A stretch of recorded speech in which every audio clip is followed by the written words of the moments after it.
A bright light that would flood the room. That's how family describes the recent Central Valley High School graduate killed near her Navy base in Virginia. Good to have you with us, everyone. I'm Jane McCarthy. Welcome, everyone. I'm Mark Hanrahan. Shianne Soles was killed in a shooting in Portsmouth, Virginia. The 19-year-old from Berrydale just graduated from Central Valley last year. KREM 2's Whitney Ward has more on what happened and what family members are saying. Whitney? Shianne say she was a friend to everyone that met her and that she never turned down anyone who needed help day or night. In fact, her family said that's why she joined the Navy, to make the world a better place. Shianne Soles was active duty military stationed at Naval Medical Center in Portsmouth. Now, she and another young woman, 23-year-old Megan Burns, were both killed on Saturday night in the parking lot of a 7-Eleven convenience store. Witnesses say the gunman riddled their car with bullets. Both women died there at the scene. The gunman, we now know, was also active duty military from Camp Lejeune in North Carolina.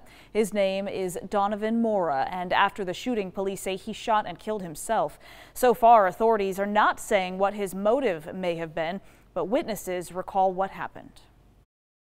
Pop, pop, pop, pop, pop. I did see about 6 gunshots in the driver's side, and that's just because the police had the door ajar, so we could see that. Just to find out they're so young, 19 and in their 20s, they're just at the 7-Eleven, just trying to buy some items and get back out. I'm heartbroken that the shots that I heard actually took the lives of 2 young ladies.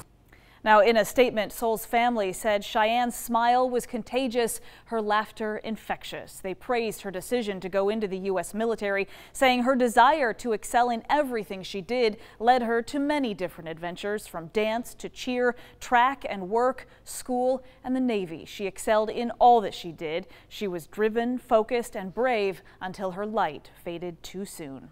The family told KREM 2 there are no words to describe the pain they are going through right now. They also, though, said support has come in from far and wide, and for that they say they cannot say thank you enough. At this point, still no word on whether a memorial service for Shianne Soles will be held here in the Spokane area. We'll make sure to pass that information along to you just as soon as we get it. In the studio tonight, Whitney Ward, KREM 2 News.